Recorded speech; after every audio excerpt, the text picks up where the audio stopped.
السلام عليكم ورحمة الله وبركاته. إن الحمد لله نحمده ونستعينه ونستغفره ونعوذ بالله من شرور أنفسنا وسيئات أعمالنا. من يهده الله فلا مضل له ومن يضلل فلا هادي له.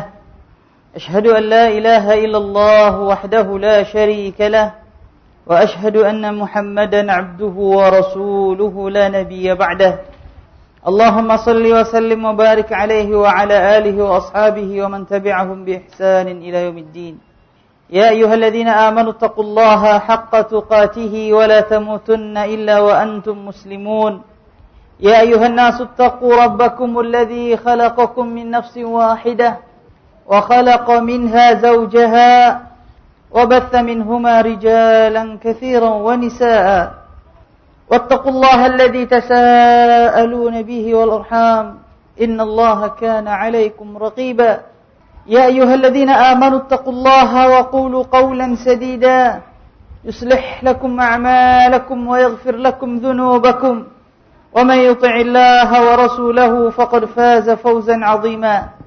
أما بعد فإن أصدق الحديث كتاب الله وخير الهدي هدي محمد صلى الله عليه وسلم وشر الأمور محدثاتها فإن كل محدثة بدعة وكل بدعة ضلالة وكل ضلالة في النار. معاشر المسلمين والmuslimat rahimakumullah. Pada pertemuan sebelumnya, di saat kita mengkaji ayat yang ke-152 dari surat Ali Imran, pada ayat tersebut dan ayat yang akan kita kaji malam hari ini insyaallah masih bercerita mengenai peperangan Uhud. Peperangan yang meninggalkan pelajaran yang amat berharga buat umat ini. Di saat sebagian para sahabat radhiyallahu taala anhum tidak mematuhi Rasulullah sallallahu alaihi wasallam sehingga kemaksiatan tersebut menyebabkan kehancuran di kalangan barisan kaum muslimin, menyebabkan para sahabat Rasulullah sallallahu alaihi wasallam kebingungan. Di antara mereka ada yang lari ke arah yang mereka sendiri tidak mengetahuinya. Di antara para sahabat ada yang membunuh temannya sendiri karena menduga dia adalah musuh. Kondisi yang sangat panik, kekacauan yang luar biasa. Sementara Rasulullah sallallahu alaihi wasallam menyeru, memanggil mereka, mengajak mereka untuk kembali bergabung bersama Rasulullah sallallahu alaihi wasallam. Rasulullah berteriak, memanggil para sahabat untuk kembali menyusun saf, barisan perang. Sebagaimana yang diriwayatkan, Rasulullah memanggil para sahabatnya sambil beliau berkata, "Ilayya ibadallah, ilayya ibadallah." Kesinilah wahai hamba-hamba Allah. Allah Subhanahu wa taala menceritakan kisah tersebut dengan ungkapan yang indah dalam ayat yang ke-153, ayat yang pertama dalam kajian kita hari ini. Allah Subhanahu wa taala berfirman, A'udzu billahi minasyaitonir rajim. Bismillahirrahmanirrahim. Idh tus'iduna wa la talwuna 'ala ahadin war-rasulu yad'uukum fi ukhrakum فأثابكم غما بغم لكي لا تحزنوا على ما فاتكم ولا ما أصابكم والله خبير بما تعملون. Id, tatkala, ingatlah tatkala, tus'idun, kamu lari, tus'idun, kamu lari, wala talwun, dan kamu tidak menoleh, ala ahadin, atas seorang pun juga, kepada seorang pun juga. War rasul, sedangkan rasul, waw haliyah, sedangkan Rasul. Yad'uukum, memanggil kamu. Fi ukhrakum, pada sebagian di antara kamu. Dan bisa maknanya fi ukhrakum, pada di belakang kamu. Fa'athabakum ghamman bi ghammin, maka Allah menimpakan kepada kamu kesedihan di atas kesedihan. Likai la tahzanu, supaya kamu tidak bersedih. Ala ma fatakum, atas apa-apa yang luput bagimu. Wala, dan supaya kamu tidak bersedih. Ma asabakum, atas apa yang menimpamu. Wallahu, dan Allah khabirun, maha mengetahui, bima ta'malun, dengan apa-apa yang kamu perbuat. Ini makna ayat secara perkata.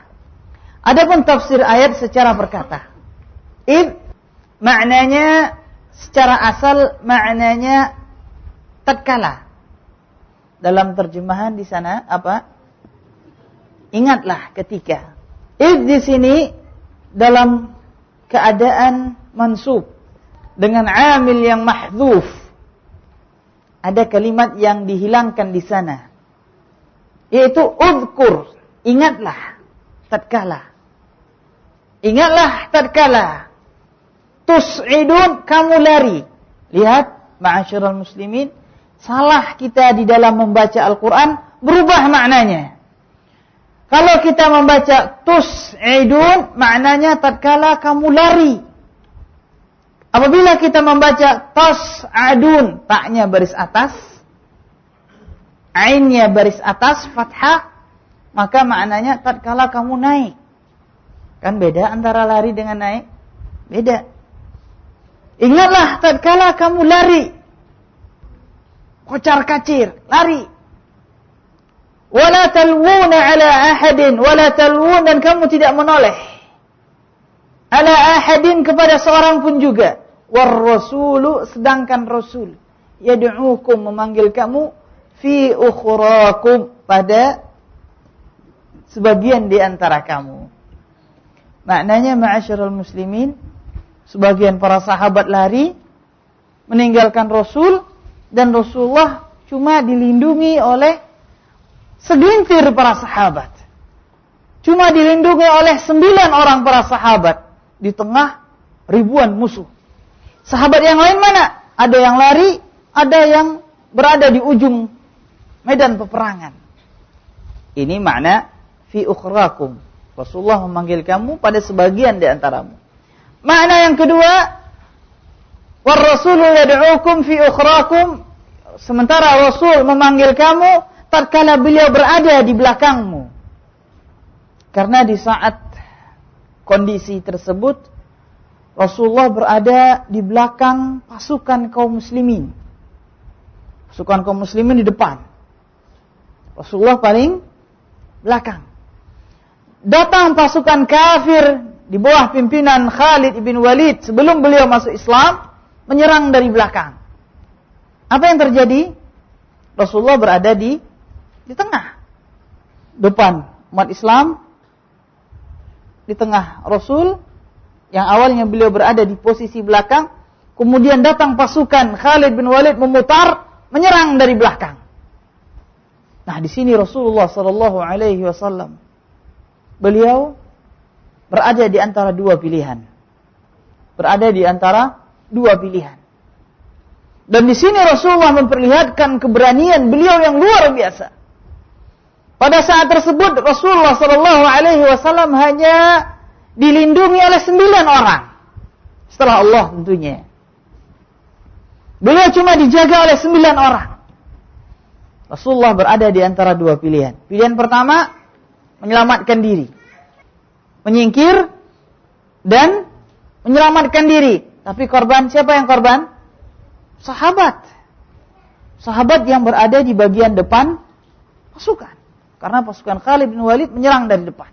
Jadi depan pasukan sahabat, di tengah Rasul, di belakang datang pasukan Khalid bin Walid. Rasulullah bisa menyelamatkan diri, pergi ke tepi. Akan tapi yang bakalan menjadi korban empuk adalah para sahabat. Diserang dari belakang. Rasulullah tidak mau hal yang demikian. Di sana beliau bertahan. Allahu Akbar. Beliau bertahan menjaga para sahabatnya. Walaupun beliau salawatullahi wassalamu alaihi terluka. Di sini Rasulullah sallallahu alaihi wasallam memperlihatkan keberanian dan memperlihatkan pengorbanan. Pada saat tersebut beliaulah manusia dari umat Islam yang paling dekat dengan musuhnya. Maka benar perkataan sahabat yang menerangkan kejantanan Rasul, kata sahabat, "Kunna idza ishtadda al-harb irtaqaina bi Rasulillah sallallahu wasallam." Apabila perangan makin memanas, kami bersembunyi, kami berlindung di belakang Rasulullah sallallahu alaihi wasallam. Allahu akbar. Allahu akbar. Di sini Rasulullah sallallahu alaihi wasallam melihatkan pengorbanan, memperlihatkan kasih sayangnya kepada para sahabat Rasulullah sallallahu alaihi wasallam. Pada saat tersebut Rasulullah panggil sahabatnya, "Ilayya ibadallah, hamba-hamba Allah, kemari." Rasulullah tahu bahwasanya panggilan beliau tersebut akan mengundang musuh sebelum datangnya para sahabat, dan benar terjadi. Tapi Rasulullah tetap memanggil. Rasulullah tetap memanggil walaupun resikonya adalah diri beliau sendiri. Rasulullah tetap memanggil untuk kembali menyatukan pasukan umat Islam. Untuk kembali mengajak umat Islam bersatu. Allahu Akbar. Allahu Akbar. Ini pengorbanan Rasulullah sallallahu alaihi wasallam.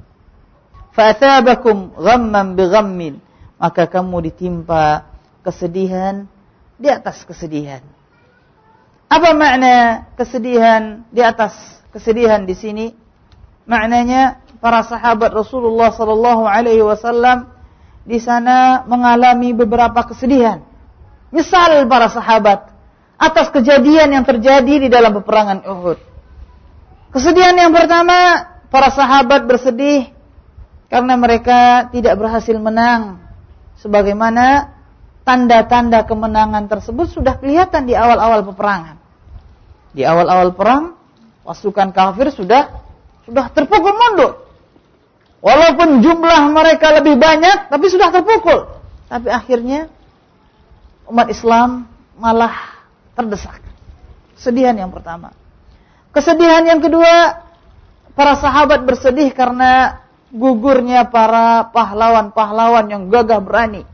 Seperti Hamzah, seperti Mus'ab ibn Umair, dan sahabat-sahabat lainnya terbunuh, sedih. Kemudian di antara kesedihan lagi, yaitu dengan mundurnya sepertiga pasukan sebelum berperang. Sepertiga pasukan umat Islam sebelum berperang mundur. Dan merekalah orang-orang munafiqun, orang-orang munafik. Kesedihan berikutnya yaitu mereka sedih karena mereka hancur, kocar-kacir, lari, berantakan. Kesedihan selanjutnya yaitu orang kafir semena-mena di atas mereka, memperlihatkan kesombongannya. Bahkan ada di antara pasukan orang-orang kafir yang kerjanya cuma mencincang umat Islam yang sudah terluka. Ada yang terluka, diselesain, habis itu dicincang. Dan kesedihan yang paling besar yang bisa melupakan kesedihan sebelumnya, yaitu kesedihan tersebarnya berita wafatnya Rasulullah sallallahu alaihi wasallam. Ini kesedihan yang paling besar. Kesedihan yang paling memuncak, yang bisa menyebabkan lupa seluruh kesedihan-kesedihan sebelumnya. Fa'athabakum ghamman bighammin, maka kamu ditimpa kesedihan di atas kesedihan. Kemudian kata Allah, likai la tahzanu, supaya kamu tidak bersedih. Ala ma fatakum, atas apa yang luput darimu, wala ma asabakum, dan atas apa yang menimpamu. Timbul pertanyaan, bagaimana maknanya di sini? Lalu kamu ditimpa kesedihan di atas kesedihan, ditimpa penyesalan di atas penyesalan, supaya kamu tidak sedih. Apa maknanya? Kan begitu. Apa makna ayat? Apa makna kesedihan Allah timpakan kepada kaum muslimin supaya mereka tidak bersedih? Maknanya apa? Subhanallah. Di sini terdapat ilmu dan terdapat keterangan begitu dalamnya makna Al-Quran. Makna ayat tersebut bahwasanya para sahabat ditimpa kesedihan pertama, ditimpa kesedihan yang kedua, ditimpa kesedihan yang ketiga, ditimpa kesedihan yang keempat, sampai mereka ditimpa kesedihan yang paling besar. Apa? Kesedihan tersebarnya berita Rasulullah telah terbunuh. Nah, kesedihan yang terakhir ini yang sangat besar ini menyebabkan lupa seluruh kesedihan sebelumnya, lupa. Gak ada apa-apanya. Tapi setelah jelas tampak oleh mereka Rasulullah sallallahu alaihi wasallam rupanya tidak meninggal dunia, tapi Rasulullah masih hidup. Akhirnya mereka bergembira. Akhirnya seluruh kesedihan sebelumnya terlupakan. Allahu Akbar. Ini maknanya. Jadi Allah menimpakan kesedihan di atas kesedihan untuk melupakan kesedihan seluruhnya. Jadi begitu mereka dengar Rasulullah masih hidup, mereka langsung gembira. Kesedihan-kesedihan sebelumnya telah lupa. Mereka tidak ingat semuanya, yang tersisa hanya kebahagiaan. Yang tersisa hanya kebahagiaan. Ma'asyiral muslimin wal muslimat rahimakumullah. Ayat ini turun tatkala Rasulullah sallallahu alaihi wasallam memperlihatkan pengorbanan beliau dan keberanian beliau. Keberanian beliau di dalam medan peperangan.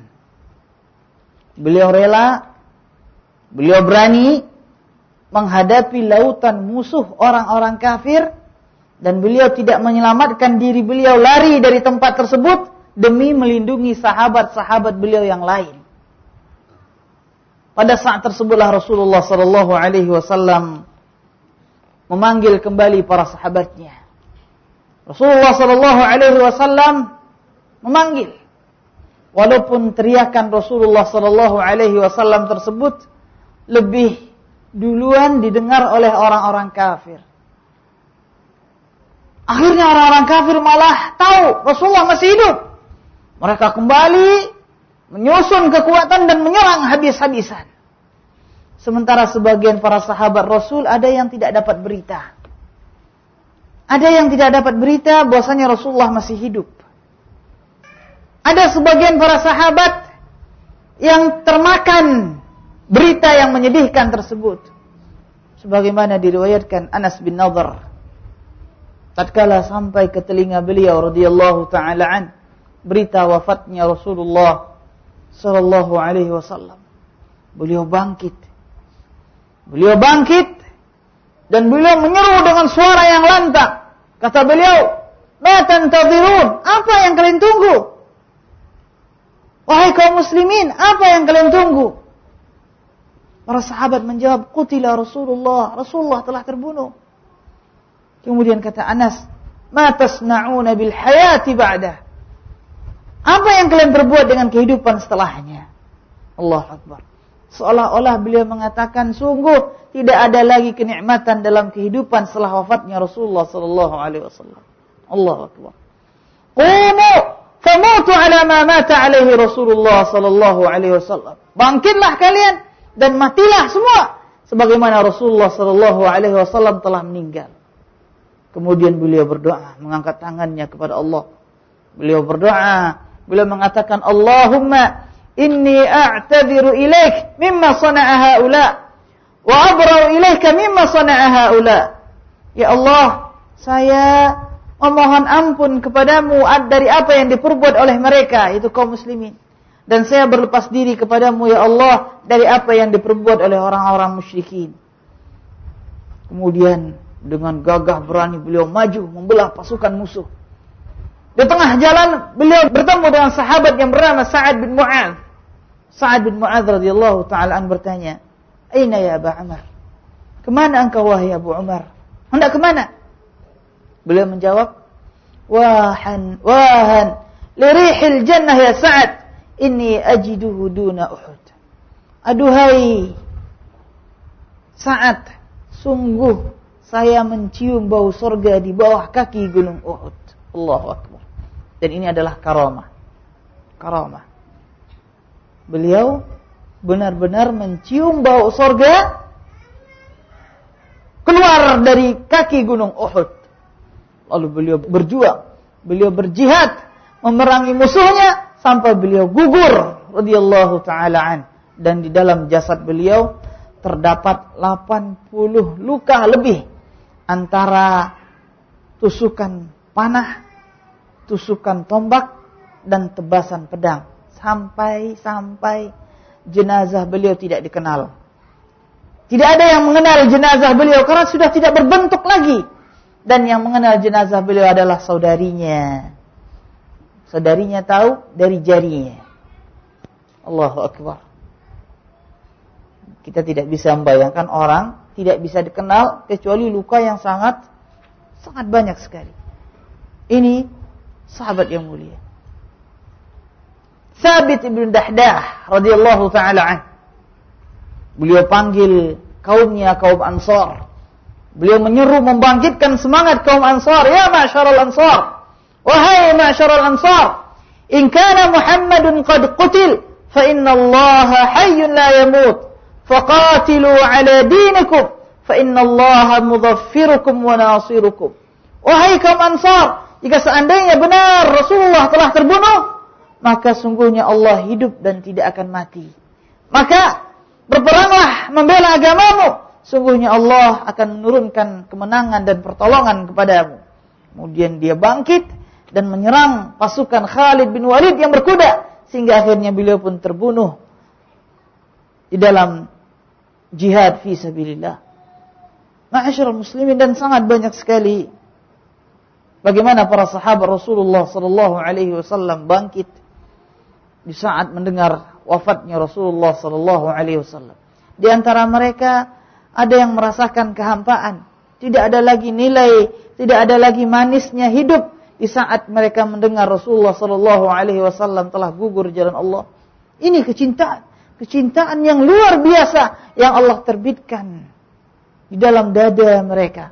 Dan ini adalah salah satu hikmah daripada kejadian yang menimpa kaum muslimin di dalam peperangan Uhud. Dengan peperangan inilah Allah memperlihatkan pengorbanan, Allah memperlihatkan kepahlawanan para sahabat Rasulullah sallallahu alaihi wasallam. Ma'asyiral muslimin wal muslimat rahimakumullah.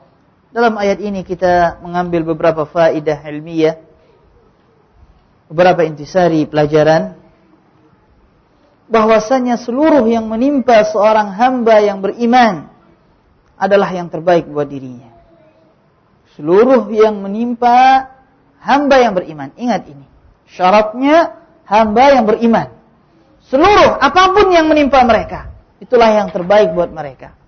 Rasulullah bersabda dalam hadis yang diriwayatkan oleh Imam Muslim, "Ajaban li amril mu'min, inna amrahu kullahu khair." Luar biasa permasalahan seorang hamba yang mukmin. Seluruh permasalahannya itu yang terbaik buat dirinya. Termasuk kekalahan umat Islam di dalam peperangan Uhud, itulah yang terbaik. Di sana terdapat hikmah-hikmah yang besar. Makanya Syekhul Islam rahimahullah berkata, tidaklah Allah mencabut satu nikmat dari seorang hamba yang mukmin dengan hikmah. Tidaklah Allah mencabut satu nikmat dari hamba seorang mukmin dengan hikmah dari Allah. Ada hikmah di belakang itu semua. Kecuali Allah akan menggantinya dengan dua nikmat sesuai dengan rahmat Allah Subhanahu wa taala. Ini apabila yang ditimpa musibah tersebut adalah seorang yang beriman kepada Allah. Adapun orang kafir tidak. Kenikmatan mereka di dunia adalah azab dan kehidupan mereka di akhirat adalah azab. Kenikmatan mereka di dunia hanya untuk mengumpul-ngumpulkan azab nanti di akhirat. Sanastadrijuhum min haitsu la ya'lamun wa umli lahum inna kaydi matin. Kami tunda buat mereka dari sisi yang mereka tidak mengetahuinya. Kami tunda buat mereka, sungguhnya makarku sangatlah besar, kata Allah Subhanahu wa taala. Orang kafir dibiarin berbuat dosa, dibiarin bersenang-senang untuk mengumpul-ngumpulkan dosa mereka. Supaya apa? Supaya azabnya makin besar di akhirat nantinya. Seorang muslim tidak. Tidak ada satu duri, kata Rasulullah sallallahu alaihi wasallam. Tidak ada satu duri yang menusuk kulit seorang hamba yang mukmin kecuali pada saat tersebut ada dosanya yang berguguran. Allahu Akbar. Tidak ada suatu duri yang menusuk seorang hamba mukmin kecuali pada saat tersebut ada dosanya yang berguguran.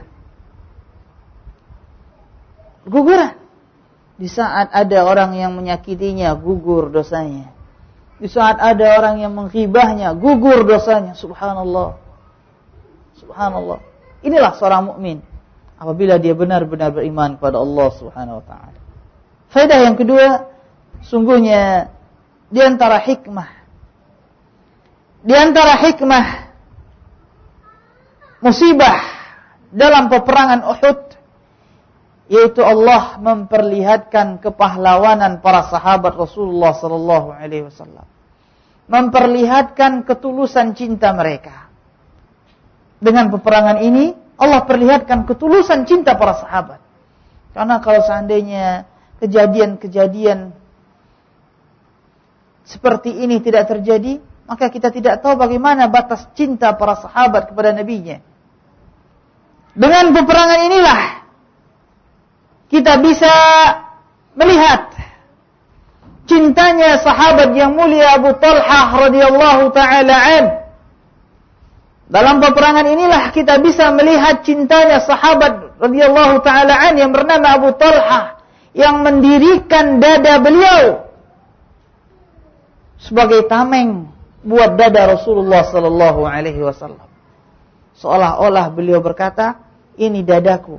Silahkan kalian lukai, tapi jangan sentuh dada Rasulullah sallallahu alaihi wasallam." Allahu akbar. Dengan peperangan inilah Allah memperlihatkan kepahlawanan dan kecintaan Abu Dujana yang berdiri dari belakang menamengi Rasulullah sallallahu alaihi wasallam sehingga beliau tetap berdiri kokoh sementara punggung beliau dilukai radhiyallahu taala demi agar Rasulullah sallallahu alaihi wasallam tidak dilukai. Ini faedah yang kedua. Faedah yang ketiga, indahnya kepemimpinan Rasulullah sallallahu alaihi wasallam. Yang mana Rasulullah sallallahu alaihi wasallam apabila beliau berjalan dengan para sahabat dalam suatu perjalanan, beliau selalu berada di belakang. Di belakang barisan. Seperti seorang pengembala. Seperti seseorang yang lagi mengawasi, melindungi dan memperingatkan para sahabatnya. Ini Rasulullah. Berbeda dengan para raja. Raja kalau ada iring-iringan lewat, biasanya rajanya paling depan apa paling belakang? Paling depan. Rasulullah tidak, paling belakang. Sehingga tidak jarang para sahabat yang ada masalah dihampiri oleh Rasulullah. Rasulullah tahu, jadi tidak ada sahabat yang ketinggalan. Seperti dalam hadis, tatkala sahabat Rasulullah yang bernama Jabir menunggangi onta yang lemah, sehingga beliau nggak bisa mengikuti rombongan para sahabat. Dihampiri oleh Rasulullah, karena Rasulullah berada di belakang. Kemudian Rasulullah sallallahu alaihi wasallam doakan onta Jabir sehingga menjadi onta yang kuat dan kencang jalannya. Ini Rasulullah sallallahu alaihi wasallam. Ini sosok pemimpin yang penyayang kepada umatnya. Faedah selanjutnya, sungguhnya Allah Subhanahu wa taala mencintai hamba-hambanya untuk tidak bersedih. Allah cinta hamba-hamba tersebut supaya tidak bersedih. Bahkan Allah berfirman dalam surat Al-Mujadilah, "Innaman najwa minasyaitan liyahzuna alladhina amanu." Sungguhnya bisikan-bisikan tersebut berasal dari syaitan untuk menyebabkan orang-orang yang beriman sedih. Makanya seluruh bisikan-bisikan yang bisa membuat seorang mukmin bersedih, dia adalah makar daripada syaitan. Seorang muslim tidak boleh bersedih. Dia tidak boleh bersedih. Karena kesedihan hanya akan menimbulkan kelemahan. Sedih tentunya fitrah manusia. Manusia akan bersedih. Akan tetapi yang dilarang di sini itu berlarut-larut dalam kesedihan. Namanya sedih ya jelas. Rasulullah sedih ditinggal wafat putranya. ditinggal wafat putrinya, akan tapi beliau tidak berlarut-larut di sana. Seorang muslim sedih, menangisi nasibnya sendiri, menangisi kondisinya. Ini tidak boleh manusia berlarut-larut di sana. Ini beberapa faedah yang bisa kita ambil pada ayat 153. Kemudian ayat selanjutnya, ayat 154. Tatkala berita terbunuhnya Rasulullah sallallahu alaihi wasallam yang disebarluaskan oleh iblis dan pasukannya tersebar luas di kalangan kaum muslimin, sehingga sebagian kaum muslimin merasa sedih. Kemudian Rasulullah sallallahu alaihi wasallam berusaha kembali untuk mengumpulkan mereka. Rasulullah sallallahu alaihi wasallam berjalan membelahi pasukan musuh, sehingga akhirnya sahabat Rasulullah sallallahu alaihi wasallam yang bernama Ka'ab ibn Malik radhiyallahu taala an mengetahui keberadaan Rasulullah sallallahu alaihi wasallam. Beliau berteriak, "Wahai kaum muslimin, berbahagialah, sungguhnya Rasulullah masih hidup." Rasulullah sallallahu alaihi wasallam memberikan isyarat kepada beliau untuk diam.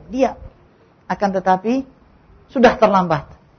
Musuh lebih dahulu datang. Pada saat tersebutlah ma'asyiral muslimin, berdatangan orang-orang kafir hendak membunuh Rasulullah sallallahu alaihi wasallam.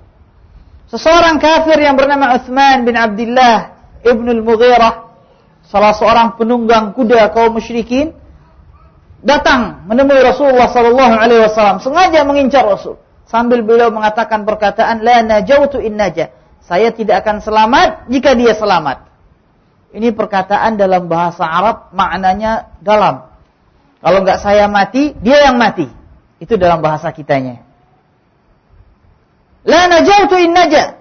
Jika tidak saya yang mati, dia yang mati. Lalu dia mendatangi Rasulullah sallallahu alaihi wasallam dan Rasulullah berdiri menghadapinya, menunggu kedatangannya. Akan tapi Allah Subhanahu wa taala takdirkan kudanya terperosok dalam lubang dan dia terjatuh. Jatuhnya dia ini dipergunakan oleh Al-Haris bin Summah, salah seorang sahabat, dan pada saat tersebutlah dia membunuh musyrik yang kafir tersebut, Utsman bin Abdullah ibn al-Mughirah. Akan tetapi ma'asyiral muslimin, tatkala sahabat Rasulullah Al-Harith ibn Summah membunuh orang kafir tersebut, datang orang kafir yang lain yang bernama Abdullah bin Jabir. Dia mendatangi dan melukai sahabat yang mulia Al-Harith bin Summah, sehingga beliau terluka dan dibopong oleh kaum muslimin. Akan tetapi sekali lagi sahabat Rasulullah yang berikatkan kepala dengan ikatan merah, Abu Dujanah radhiyallahu taala an, bangkit dan menyerang Abdullah bin Jabir, menebas lehernya sehingga putuslah leher seorang musyrik tersebut yang bernama Abdullah bin Jabir, laknatullah.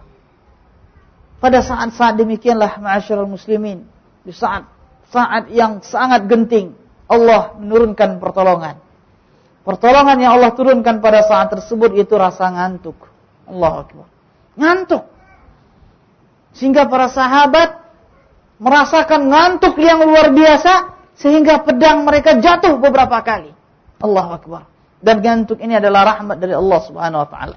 Rahmat dari Allah. Berkata Abu Talhah, sebagaimana yang diriwayatkan oleh Imam Bukhari radhiyallahu taala an, saya termasuk orang yang merasakan ngantuk di dalam peperangan Uhud, sampai pedang saya jatuh berulang kali, saya ambil dan saya pakai lagi. Allahu Akbar. Tentunya rasa ngantuk di sini adalah rasa ngantuk yang lahir daripada jiwa yang tenang, jiwa yang tentram, walaupun kondisi yang sangat ganas pada saat tersebut. Berbeda dengan sebagian orang-orang munafikin yang merasa ketakutan, sehingga mereka tidak merasakan nikmatnya ngantuk di dalam peperangan tersebut. Mengenai ngantuk tersebut, Allah Subhanahu wa taala ceritakan dalam ayat selanjutnya, ayat 154, kata Allah Subhanahu wa taala, A'udzu billahi minasyaitonir rajim. Bismillahirrahmanirrahim. ثم أنزل عليكم من بعد الغم أمنة نعاسا يغشى طائفة منكم وطائفة قد أهمتهم أنفسهم يظنون بالله غير الحق ظن الجاهلية يقولون هل لنا من الأمر من شيء قل إن الأمر كله لله يخفون في أنفسهم ما لا يبدون لك يقولون لو كان لنا من الأمر شيء ما قتلنا هاهنا قل لو كنتم في بيوتكم لبرز الذين كتب عليهم القتل إلى مضاجعهم وليبتلي الله ما في صدوركم وليمحص ما في قلوبكم والله عليم بذات الصدور. Kemudian Allah turunkan kepadamu setelah kesedihan keamanan berupa rasa ngantuk yang meliputi sebagian di antaramu. Adapun sebagian yang lain, maka mereka menyebutkan mereka merasa sedih disebabkan karena diri mereka sendiri. Mereka menyangka yang tidak benar terhadap Allah Subhanahu wa taala dengan prasangkaan jahiliyah. Mereka berkata, adakah milik kami dari permasalahan ini sedikit pun juga? Adakah kekuasaan buat kami di dalam permasalahan ini sedikit pun juga? Katakanlah, sungguhnya segala urusan itu di tangan Allah. Mereka menyembunyikan dalam hati mereka apa yang mereka tidak jelaskan kepada kamu, apa yang mereka tidak tampakkan kepada kamu. Mereka berkata, sekiranya ada sesuatu yang dapat kita perbuat dalam urusan ini, niscaya kita tidak akan dibunuh di sini. Katakanlah, meskipun kamu berada di rumah-rumahmu, niscaya orang-orang yang telah ditetapkan kematian tersebut akan keluar ke tempat mereka terbunuh. Dan untuk Allah menguji apa yang ada di dalam dadamu dan membersihkan apa yang ada di dalam hatimu. Dan Allah Maha mengetahui dengan apa yang ada di dalam hati. Ma'asyiral muslimin wal muslimat rahimakumullah. Di sini Allah Subhanahu wa taala menurunkan rasa ngantuk yang dia merupakan keamanan dari Allah. Ngantuk, begitu bangun hilang rasa cemasnya, hilang rasa capeknya, dan ini adalah ngantuk rahmat dari Allah Subhanahu wa taala. Ngantuk rahmat dari Allah. Makanya para ulama rahimahumullah ada ngantuk tersebut yang dia merupakan rahmat dari Allah, dan ada yang ngantuk dia merupakan kejahatan daripada syaitan. Kata para ulama, ngantuk di medan perang dia adalah rahmat dari Allah. Adapun ngantuk di majlis ilmu dia berasal dari syaitan. Enggak ada yang ngantuk ya. Dari syaitan. Dari syaitan, na'udzubillah. Sementara segolongan daripada mereka, di sini ada dua pendapat para ulama mufassirin. Ada yang mengatakan segolongan yang dimaksud yaitu orang-orang munafik, dan ada yang mengatakan segolongan yang dimaksud yaitu orang-orang muslim yang lemah imannya pada saat tersebut. Mereka merasa sedih dengan diri mereka sendiri. Mereka menduga-duga kenapa kita tidak bisa berbuat apa-apa di dalam urusan ini. Kenapa kita berangkat keluar berjihad? Kemudian Allah membantah, kalau seandainya orang-orang yang sudah ditakdirkan mati, maka dia akan tetap mati. Dia akan pergi menempuh sebab kematiannya. Dan berapa banyak kematian tanpa diduga sebelumnya. Dan semua hal tersebut adalah ujian untuk menguji apa yang ada di dalam hati kita, untuk membersihkan hati orang-orang yang beriman, dan Allah Maha mengetahui apa yang tersembunyi di dalam hati. Ma'asyiral muslimin wal muslimat rahimakumullah. Di saat ngantuk, di tengah peperangan, mendatangi para sahabat Rasulullah sallallahu alaihi wasallam. Mulailah Rasulullah sallallahu alaihi wasallam yang sudah didatangi oleh 30 orang sahabat mundur secara teratur. Mundur secara teratur, mencari tempat aman, berada di bawah kaki Gunung Uhud. Begitu mereka sudah sampai di kaki Gunung Uhud, mereka sudah aman. Tidak ada pasukan kaum musyrikin yang bisa menyerang mereka. Pada saat tersebut Abu Sufyan dan Khalid bin Walid radhiyallahu taala anhuma, tatkala mereka masih kafir, berusaha terus menyerang. Dia muter mencari tempat yang lebih tinggi dengan tujuan ingin menyerang dari atas. Tapi Rasulullah sallallahu alaihi wasallam perintahkan Umar bin Khattab dan sepasukan dari kaum Muhajirin untuk menyerang mereka. Kata Rasulullah, "Allahumma innahu la yanbaghi lahum an ya'luna."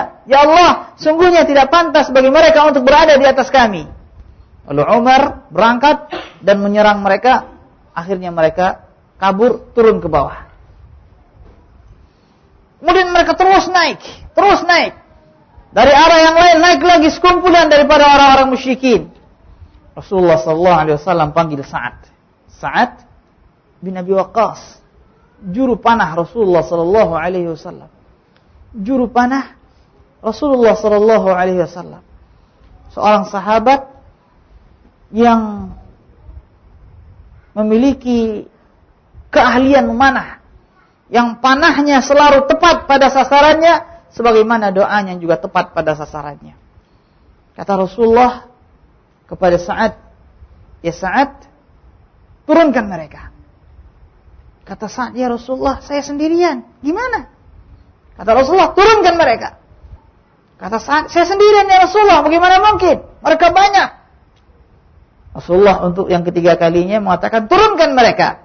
Di sini para sahabat sudah faham. Apabila Rasulullah mengulangi perkataan 3 kali, maka Rasulullah maknanya sungguh-sungguh di dalam memerintahkan. Sa'ad bin Abi Waqqas ambil panah, beliau tembakkan, kena satu, mati. Panah yang satu lagi, kena, mati. Panah yang ketiga, begitu juga. Akhirnya mereka takut terkena panahnya Sa'ad. Mundur, turun ke bawah. Allahu Akbar. Tidak ada yang meleset. Mereka khawatir mereka jadi korban yang berikutnya. Peperangan belum selesai. Pada saat tersebut, sahabat yang mulia Ka'ab bin Malik menceritakan kondisi yang menyedihkan. Beliau menyaksikan medan peperangan yang pada saat tersebut dikuasai oleh orang-orang musyrikin. Tempat yang baru saja terjadi peperangan, mereka menyaksikan bagaimana kaum musyrikin mencincang-cincang kaum muslimin yang terluka, bahkan yang sudah meninggal dunia. Mereka ambil hidungnya, mereka ambil telinganya, dan bahkan kemaluannya. Bahkan telinga dan hidung tersebut dijadikan kalung oleh para wanita musyrikin. Kemudian berkata Ka'ab bin Malik radhiyallahu taala an, "Saya melihat ada seorang musyrikin yang lagi mencincang-cincang memakai pakaian perang yang lengkap, baju besi yang sempurna dengan tutup kepala dari besi yang lengkap. Datanglah seorang laki-laki dari kalangan kaum muslimin. Dia juga memakai baju besi dan tutup kepala besi, walaupun tidak selengkap yang dipakai oleh orang musyrikin tersebut. Saya melihat apa yang dia perbuat." Lalu laki-laki muslim tersebut terus melangkah, mendekati orang kafir tersebut, sehingga akhirnya keduanya bertemu dan terjadilah pertempuran di antara mereka berdua. Maka pejuang muslim tersebut dengan izin Allah berhasil membelah bahu orang kafir tersebut sampai ke tulang pantatnya. Dibelah dari bahu, terbelah 2 sampai tulang pantatnya. Kemudian dia mendekati sahabat yang melihat tersebut, Ka'ab bin Malik, dan berkata, "Kaifa tara ya Ka'ab?" Bagaimana pendapatmu ya Ka'ab? Sayalah Abu Dujana. Allahu Akbar. Ternyata beliau adalah Abu Dujana.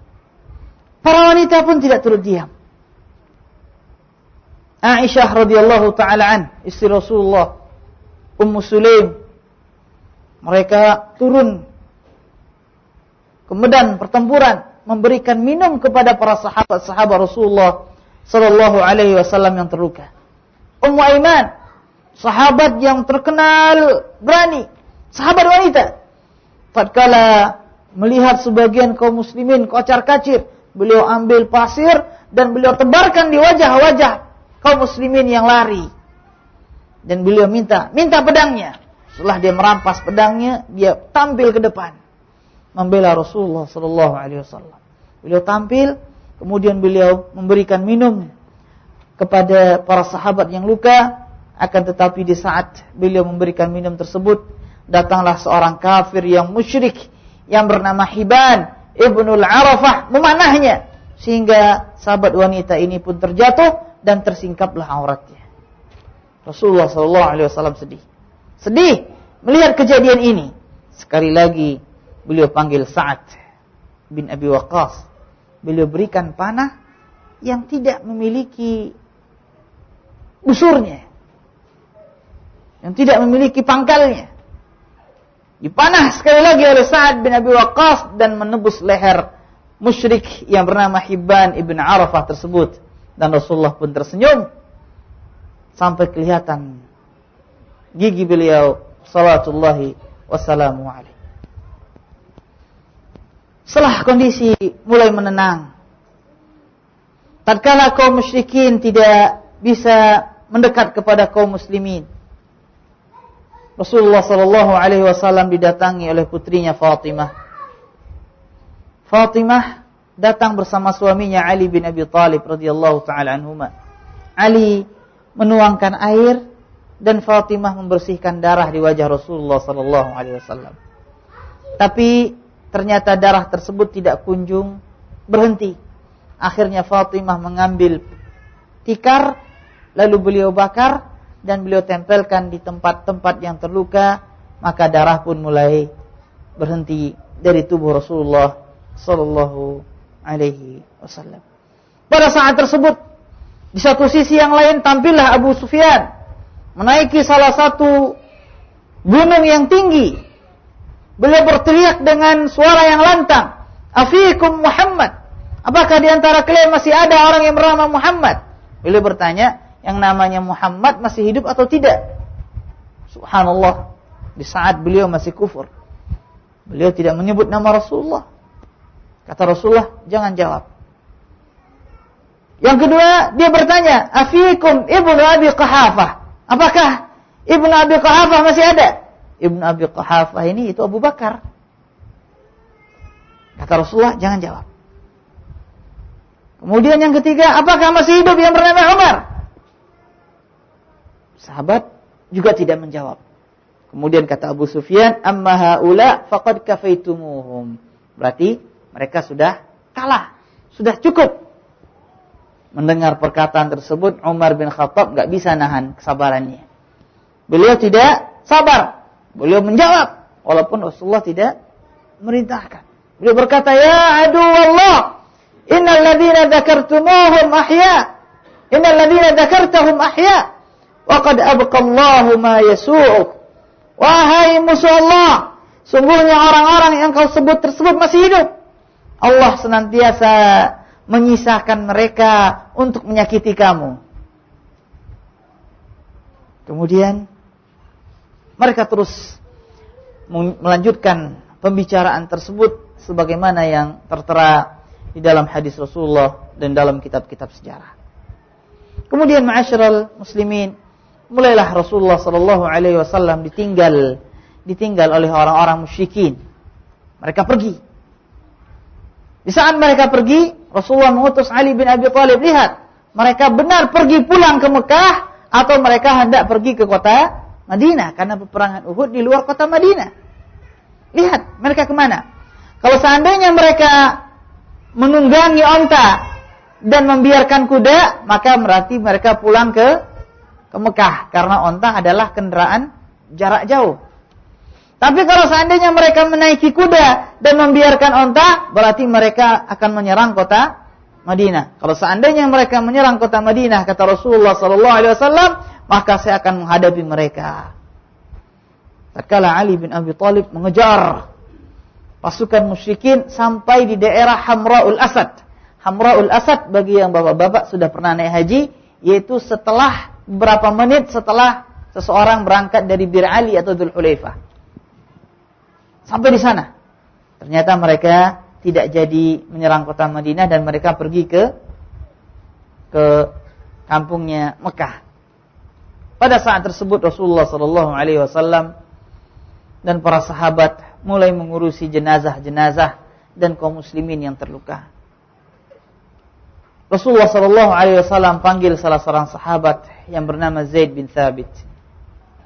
Rasulullah panggil dan Rasulullah SAW meminta beliau untuk mencari sahabat yang bernama Sa'ad ibn Rabi'. Dan lihat, Rasulullah SAW berbicara sesuai dengan wahyu dari Allah. Carikan buatku Sa'ad bin Rabi'. Tanyakan, sampaikan kepadanya jika engkau bertemu dengannya, sampaikan salamku kepadanya. Sampaikan salamku kepadanya. Dan tanyakan kepadanya apa yang engkau dapati. Bagaimana yang engkau dapati? Kemudian dicarilah oleh sahabat yang mulia ini, Zaid bin Thabit. Begitu bertemu, dia menemukan Sa'ad ibn Rabi' lagi mengalami sakratul maut. Lagi detik-detik menghembuskan nafas yang terakhir. Pada tubuh beliau terdapat 70 tebasan. 70 tebasan. Begitu ketemu, Zaid bin Thabit radhiyallahu taala an menyampaikan pesan Rasulullah. Ya Sa'ad, sungguhnya Rasulullah mengucapkan salam buat engkau. Dan beliau bertanya, bagaimana yang engkau dapatkan pada saat ini? Sa'ad menjawab, wa ala Rasulillah sallallahu alaihi wasallam assalam. Waalaikumsalam buat Rasulullah sallallahu alaihi wasallam. Dan tolong sampaikan kepada Rasulullah, ya Rasulullah, in ajidu rihal jannah. Sampaikan kepada Rasulullah, ya Rasulullah, sungguh saya telah mencium bau surga. Allahu akbar. Beliau telah mencium bau surga. Dan tolong juga sampaikan kepada kaumku, kaum Ansar. Tolong juga sampaikan kepada kaumku, kaum Ansar, bahwasanya mereka tidak memiliki alasan di sisi Allah. Tidak memiliki alasan di sisi Allah jika seandainya Rasulullah SAW berhasil mereka tangkap atau mereka bunuh. Jika seandainya orang-orang kafir berhasil menangkap atau membunuh Rasulullah, maka kalian, wahai kaum Ansar, tidak akan memiliki alasan di sisi Allah selama mata kalian masih berkedip. Apa maksud perkataan beliau, ma'asyiral muslimin? Beliau membangkitkan semangat kaumnya, kaum Ansar. Beliau katakan, selama mata kalian berkedip, maka bela terus Rasulullah SAW. Selama mata berkedip. Jika seandainya Rasulullah sempat tertawan atau terbunuh, maka kalian akan berdosa dan tidak memiliki uzur di sisi Allah Subhanahu wa taala. Allahu akbar. Beliau berkata kepada kaumnya, kaum Ansar, jadilah kalian pendamping dan pembela Rasulullah sampai akhir daripada nafas kalian. Selama mata kalian masih berkedip, jangan berhenti membela Rasul. Allahu akbar. Kemudian beliau menghembuskan nafas terakhir dan wafatlah sahabat yang mulia Sa'ad ibn Rabi' radhiyallahu taala anhu arda. Ma'asyiral muslimin wal muslimat rahimakumullah. Dalam kisah ini dan di dalam ayat ini kita mengambil beberapa faedah bahwasanya berprasangka kepada Allah dengan tidak benar adalah perbuatan orang jahil. Orang jahil, orang jahiliyah. Seorang muslim, seorang mukmin wajib berbaik sangka kepada Allah. Berburuk sangka kepada Allah Subhanahu wa taala adalah perbuatan orang jahiliyah. Yadhunnuna billahi ghairal haqq dhannal jahiliyah. Faedah yang kedua yaitu diambil dari firman Allah dalam ayat tersebut, yukhfuna fi anfusihim ma la yubduna lak. Mereka menyembunyikan pada diri mereka apa yang mereka tidak jelaskan kepada Rasulullah, kepada engkau. Diambil faedah bahwasanya Rasulullah tidak mengetahui hal yang gaib. Rasulullah tidak mengetahui hal yang gaib. Jika seandainya Rasulullah tidak tahu hal yang gaib di saat beliau masih hidup, apalagi di saat beliau sudah meninggal dunia. Maka salah sebagian kaum muslimin yang meyakini Rasulullah tahu hal yang gaib, bahkan berdoa meminta kepada Rasulullah yang sudah wafat. Rasulullah tidak tahu hal yang gaib. Bahkan Allah memerintahkan Rasulullah mengucapkan, saya tidak tahu hal yang gaib. Dalam surat Al-An'am ayat yang ke-50. Qul la aqulu lakum 'indi khaza'inullah wa la a'lamul ghaib. Katakan ya Muhammad, saya tidak mengatakan kepada kamu saya memiliki perbendaharaan Allah dan saya tidak mengetahui hal yang gaib. Jadi Rasulullah tidak mengetahui hal yang gaib. Maka salah dan berdosa orang-orang yang menuduh Rasulullah sallallahu alaihi wasallam mengetahui hal yang gaib. Kalau seandainya Rasulullah tidak tahu hal yang gaib, maka apalagi selain Rasulullah sallallahu alaihi wasallam, para dukun, para tukang tenung, semuanya mereka tidak mengetahui hal yang gaib. Dan Allah telah menerangkan dalam Al-Qur'an, kata Allah, "Qul la ya'lamu man fis samawati wal ard al-ghaiba illa Allah." Katakanlah, tidak ada yang mengetahui hal yang gaib, baik yang di langit maupun yang di bumi, kecuali hanya Allah Subhanahu wa ta'ala. Ma'asyiral muslimin wal muslimat rahimakumullah. Dengan demikian maka kita akhiri kajian kita pada malam hari ini. Apabila ada yang benar dia berasal dari Allah Subhanahu wa ta'ala semata. Apabila ada yang salah maka dia berasal dari diri saya dan dari syaitan. Subhanakallahumma bihamdika asyhadu an la ilaha illa anta astaghfiruka wa atubu ilaik. Sallallahu ala nabiyyina Muhammadin wa ala alihi wa sahabatihi wa sallam. Assalamualaikum warahmatullahi wabarakatuh.